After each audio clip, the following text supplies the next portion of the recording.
Mark chapter 8, I'm going to read this whole passage to you. Mark chapter 8, verses 27 to 34. Listen, I wrote this message probably about 9 years ago.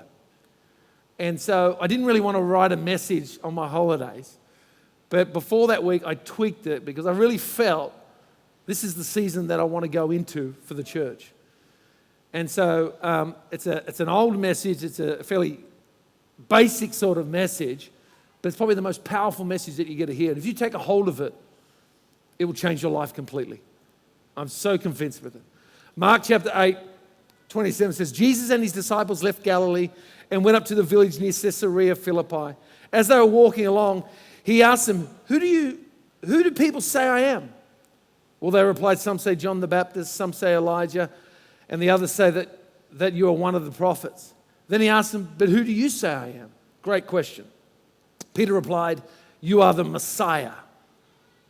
And it's like jackpot. He's high-fiving everyone. You are the Messiah. He got it right. He answered it right. And then Jesus warned them not to tell anyone about it. Then Jesus began to tell them about the Son of God must suffer many terrible things and be rejected by the elders and the leading priests and the teachers of the religious law. He said he would be killed, but 3 days later he'll be raised from the dead. And as he talked about this openly to his disciples, Peter took him aside. Brave Peter, tough Peter who got the answer right the first time, took him to a side and began to reprimand God.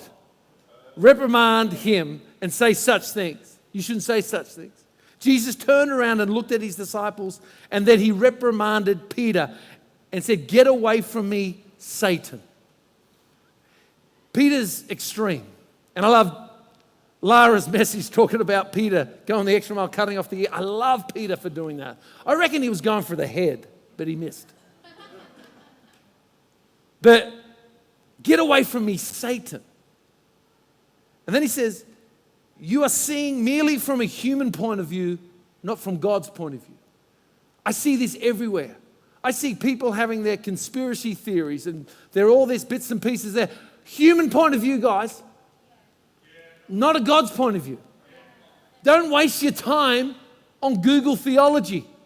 It's going to ruin you. Let's get on God's theology. And so then calling the crowd to his disciples, he said, if any of you want to be my follower, you must give up your own ways, take up your cross and follow me. If you hang on to your life, you'll lose it. But if give up your life for my sake and for the sake of the good news, you will save it. And what do you benefit if you gain the whole world but lose your own soul? Is there anything worth more than your soul? There's nothing.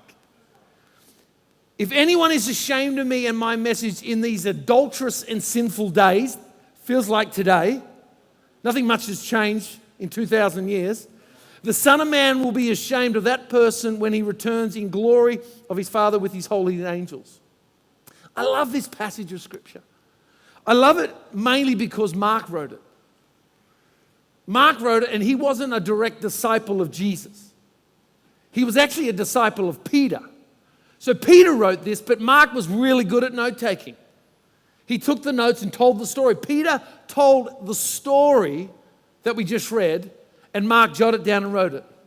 Now, if I was Peter and I'm telling the story to Mark to write down, I'm leaving out the bit of Satan.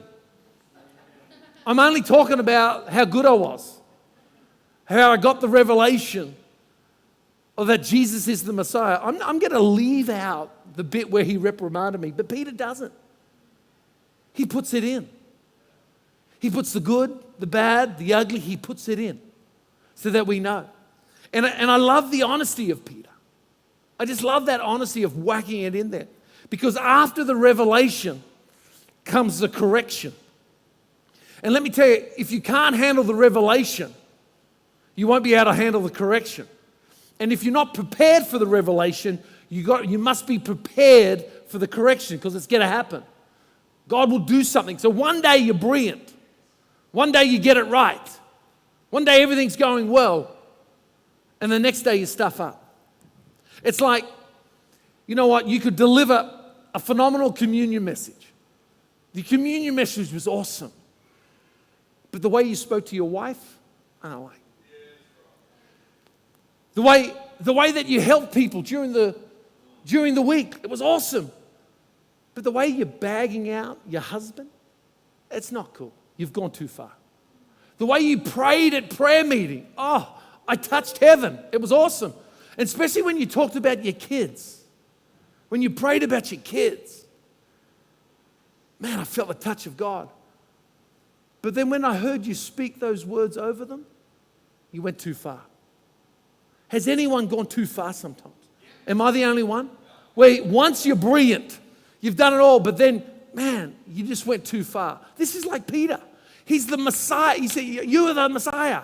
He's high-fiving everyone. He got it right. Then he thinks he has the guts. He thinks he has the right. He thinks he has the entitlement. Because he got that one revelation right, he can take Jesus aside, walk with him, and say, mate, you can't say this. And what does Jesus do?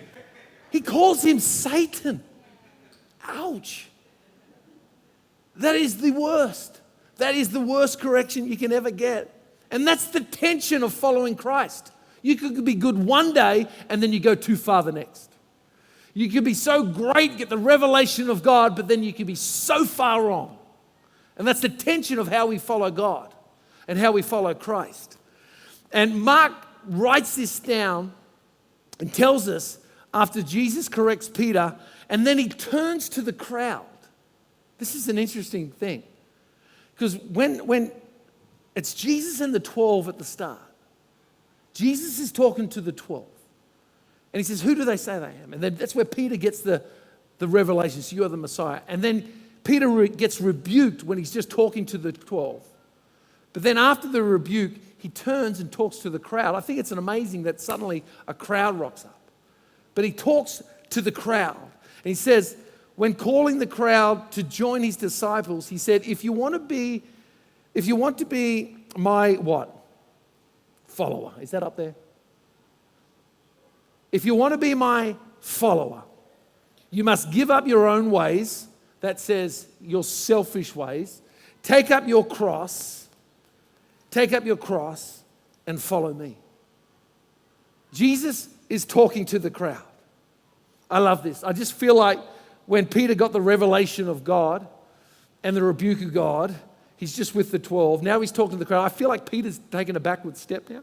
He's probably standing right behind the 12. He's probably hanging with Nathaniel out the back because he doesn't want, this is funny ground. This is itchy ground here.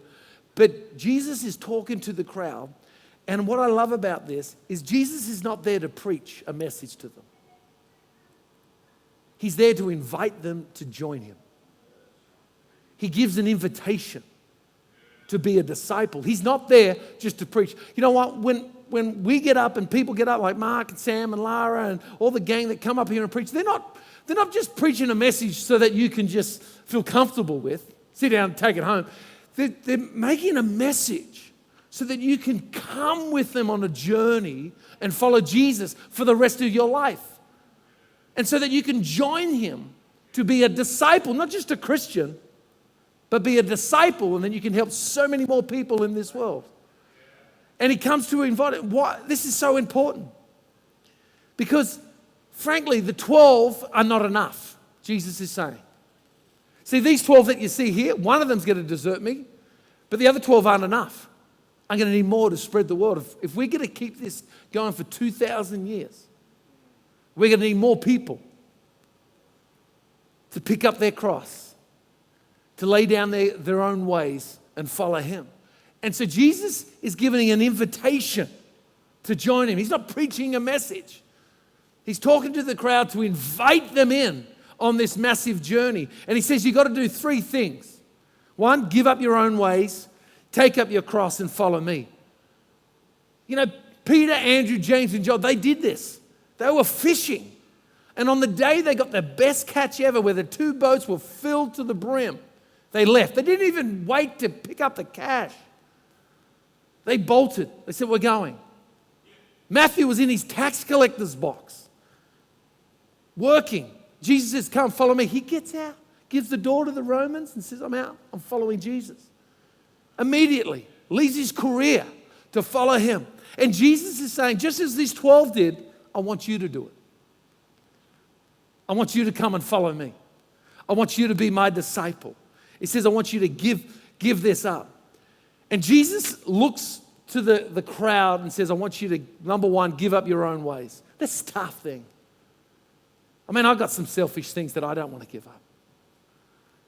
There's stuff that I find that, oh, man, no one else can touch that. My Rocky Road in the fridge, no one can have it. You know, I hide it in the veggie container and where all the tomatoes is. You know, it's always there. Because the kids don't never get a look in the veggie section of the fridge. Now they are now. But that Rocky Road's mine. And I hide it. And you know, and I know Anna's got different stashes. I've seen the laundry, there's stashes of stuff, of food everywhere that the kids can't have. And I remember when you could get plane trips around and when they give you food. Anyone remember catching a plane? No, we want to. Well, every time, you get the two choices of the meal.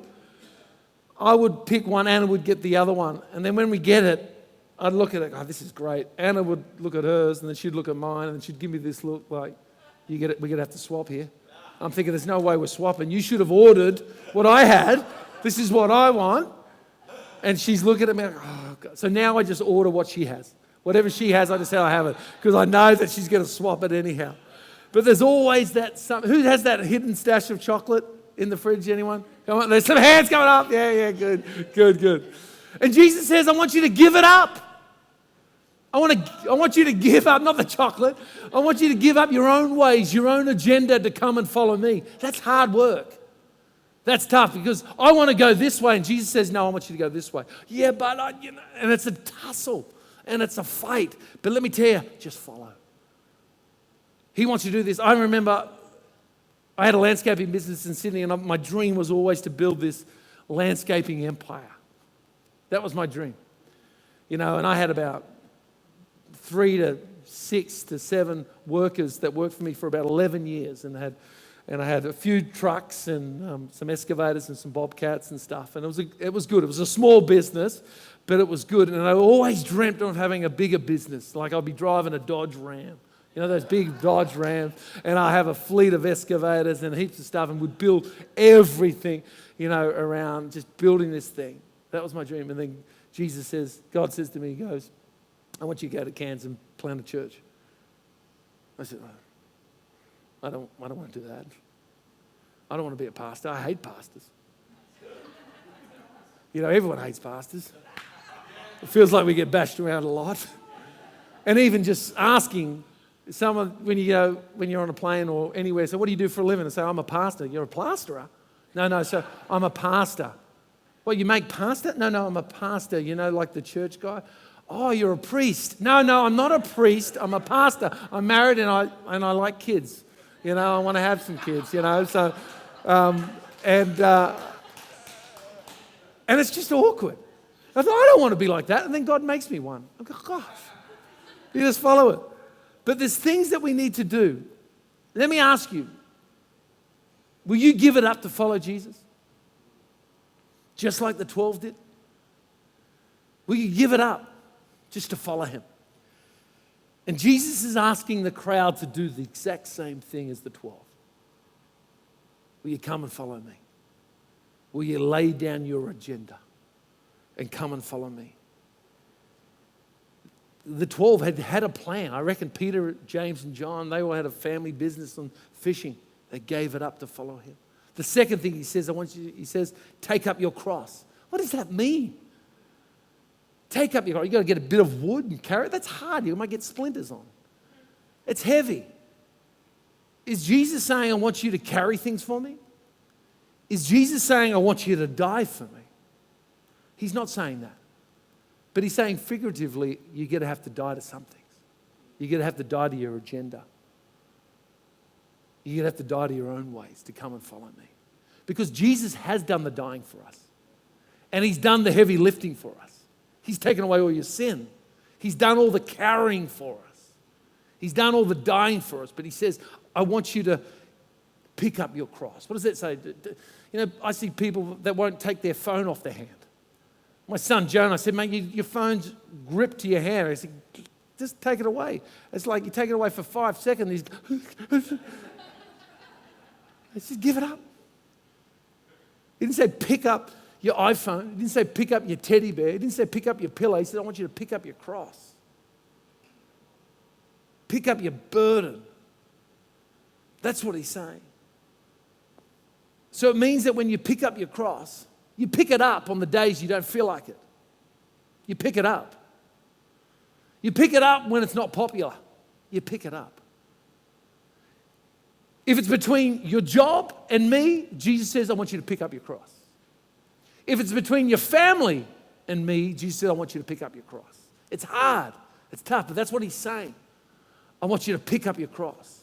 And then he says, I want you to follow me. Imagine following Jesus, not knowing where you're going. Not knowing what you're doing, just following Jesus. You could be walking for miles. Then all of a sudden, okay, set up camp here. We're staying here for a bit. And you just don't know where you're going. Where are you going? People ask you, I'm following Jesus. Where are you going? I don't know where you're going. What are you going to eat? I wouldn't have a clue. Where are you going to sleep? I don't know. I'm just following. That's what it feels like when you're following Jesus. One time, they followed Jesus into a boat, crossed over the lake, and when they got to the other side of the lake, this naked man that's got cuts all over him, bleeding from his face, comes running at. If I had a naked man running at me, I'm running the other way. That's not a pretty sight. And he's running, and he's bleeding, cuts. He's come from the cemetery, goes to the boat, and Jesus there heals this man, removes his torment, leaves him with clear, pure thinking. And then the disciples get back in the boat and go to the other side. The sole purpose of getting in the boat was for that one man. If they knew they were getting into the boat to that one person, I bet you they wouldn't even got in. There's no way. What? We're going to go for there. And we do that the same. You know, we've got people that look messed up in our city. We just walk straight past them. Jesus would walk straight to them and love on them and open them up and help them. See, when you're following Jesus, you just don't know where you're going to end up. But let me tell you, you just follow. I'll get the band up coming up soon. Because let me tell you, the last place in the world I thought I would be in Cairns. Spent 36 years on the northern beaches of Sydney, born in Manly. Beautiful beaches down there. You know, from Manly to Palm Cove, Palm Beach. Palm Beach is like Summer Bay, if you're home and away, guys. That's Summer Bay. It's where me and Anna got married. It's a beautiful spot. I've always wanted to be in that cafe diner with Alf. But at Summer Bay, the beaches are beautiful. I had a good business. We just built our first house, had a house we were building up, had a great job. I was well known for my rugby. People knew me. And God says, I want you to go to Cairns. I said, there's no way I'm going to Cairns, mate. I heard people go troppo up there. It gets so hot, they go troppo. And that's true, because I see it a lot. It's too hot, I'm not going. But I just followed. Just went. He said, I want you to plant a church. I said, what? There's no way I want to plant a church. I'll just stick with the landscaping and the male modeling. I can stay with that. He says, no, I want you to plant a church. Okay. We planted a church. In 2010, we planted the church. The church starts. People come. I'm thinking, I don't know what to do. Don't know how to be a pastor. Don't know what to say. Jesus said, just follow me. Okay, I can do that. I can follow you. But you've got to give up your ways. Okay, I'll do that. I'll follow him. And I followed him in the church planting days and the exciting days, and they're exciting days. Mate, we look back at the 10 years of our life, you know, Mark, Jana, Katie, Big Al, they've been here for the whole lot. And there's been days where it's just so exciting, so awesome, and so wonderful. And you see God move and God's hand, like the Vision Sunday that we had a couple of weeks back. I've just noticed that we had about $50,000 come in for that pledge, which is phenomenal. That is so phenomenal that we can build some toilets for the ladies. Who said amen for that? I want to build some nice toilets for the ladies. I want to bless them. And I was like, God, you're just so good. It's all because we just said yes to following Jesus. But it's also following him in the hard days. I followed him through the financial stress, followed him through difficult situations in our family, in our marriages, and in just general life. Now following him through these stupid COVID times. Just follow. I mean, these times are just ridiculous. It doesn't make sense to me, this whole thing. But I'm not going to focus on the problem. I'm going to focus on Jesus. Because if I focus on the problem, I feel like Jesus is going to say, get behind me, Satan. I was going to follow Jesus. Do I understand what's happening? No, I don't understand. But I'm just going to follow. And just keep following, because when you keep following, God opens up. You follow him, and then be open for correction. I'm always open to be slapped around by God and by other my people that keep me accountable. I'm open for that. I'm a very transparent person. Please help me follow Jesus the best way I can.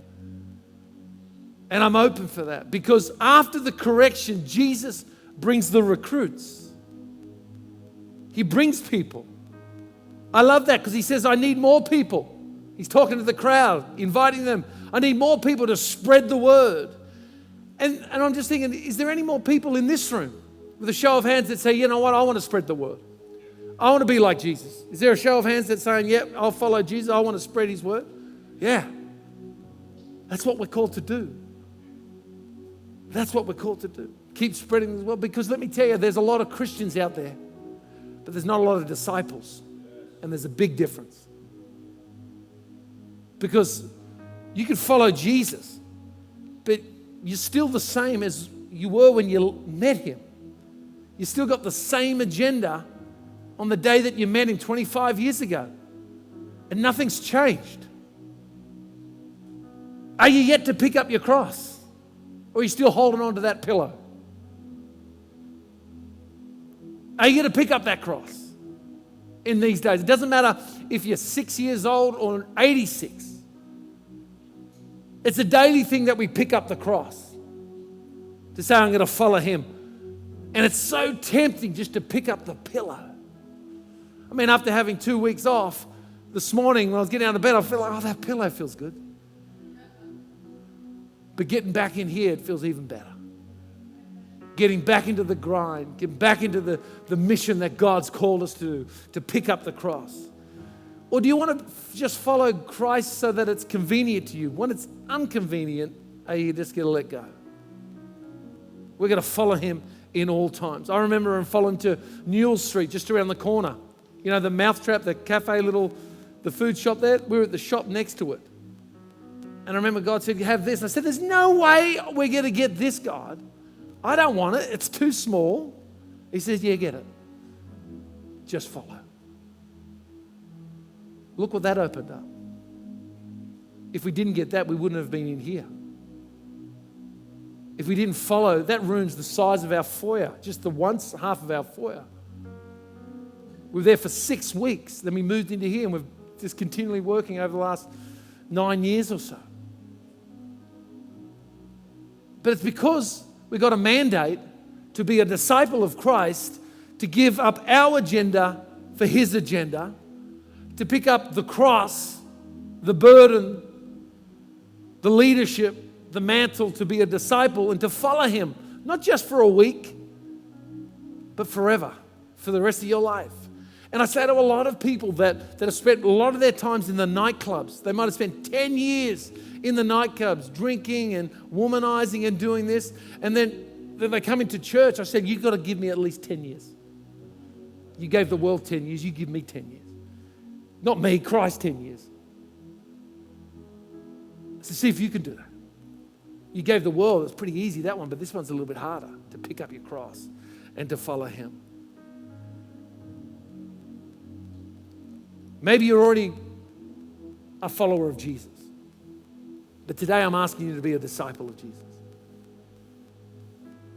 And you might be here and you've actually never asked Jesus to come in your life, to follow him for the first day. Let me tell you, this is still the greatest day of your life, to say, yep, I'm going to follow Jesus. You're going to follow him. But Jesus is talking to the crowd and he's saying, I want more people to spread the word. The end of our mission statement is share it, which is all about this, to be a disciple, to pick up the cross, to follow him. and to be a disciple. So I'm asking you to hear today, if you'd like to join me on this journey, if you'd like to join with Mark, Jana, Sam, Al, Katie, as they become disciples of Jesus. And you might be here asking Jesus today to follow him for the first time, which is a good day. But I'm asking you right now, if that's you, you want to follow Jesus, and some of you already follow him, but you want to be a disciple of Jesus, could you please stand now? If you want to be a disciple of Jesus Christ, please stand. Is there any disciples that want to be Jesus Christ? Thank you, Jesus. You say, yeah, I'm going to follow Jesus. I'm going to be a disciple. I'm going to follow him all the days of my life. I'm going to follow him. I'm going to lay down my life because he didn't lay down his for me.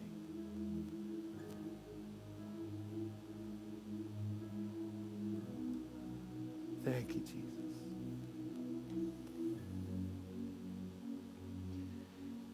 And if you're making the decision today for the very first time to follow Jesus or to come back to him, in a moment I'm going to ask you to come to the front because I want to pray with you, because I made this decision when I was 19 years old to follow Jesus. But let me tell you, I had a hard time for the next 7 years where I backslid and backslid and backslid to the age of 26. And I said, enough's enough. I'm going to be a disciple of Jesus Christ. And I rededicated my life at 26 years old. And I haven't looked back since. And God has done amazing things in my life. Even when I've handed over my agenda of what I've wanted, God's been able to do so much more. I've always wanted to have that landscaping empire type of thing. But it's amazing what God does. I just finished project managing the landscape component of the Esplanade and Shield Street jobs for the council. Just on the side note.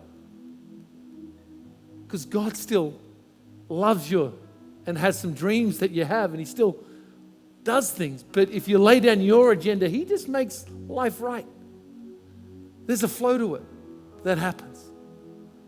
But you got to give up your agenda to follow him. So as we come to a close, we're not going to sing a song, but I'm going to pray. And I want all of us to pray this prayer. Dear Lord, I ask you to come into my life. I ask to be born again. Cleanse me of all sin.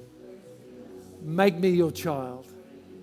Today I renounce the devil and I live for you all the days of my life. In Jesus' wonderful name. And everybody said, amen, amen. Why don't you give the Lord...